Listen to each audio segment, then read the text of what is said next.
Hey everyone, this is John from johnloomer.com and John Loomer Digital on Facebook. This is part of our continuing series on Facebook Timeline for Pages tutorials. And today we're going to talk about the cover photo and some rules around that cover photo and what you cannot do.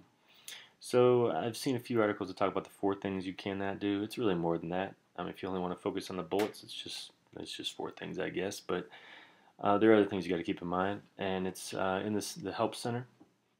So first of all, make sure it's at least 399 pixels. If you do it anywhere around 300, it's just going to stretch and look ridiculous anyway. So remember, it should be 850, and some are saying 851 pixels wide by 315 tall. Next thing is, do not have it contain anything about price or purchase information, so nothing about sales or downloading it at your website. No contact information, which includes anything: web address, email address, mailing address, any other information that would be in your about section. Any reference to user interface elements such as like or share, anything to do with your site. So again, that's something that you would typically associate with your landing page, asking someone to click like now.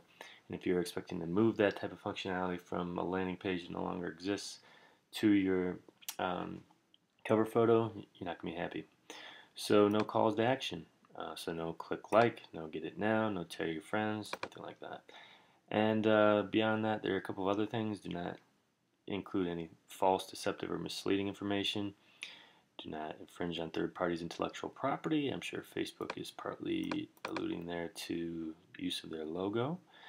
It may not encourage or incentivize people to upload your cover image to their personal timelines.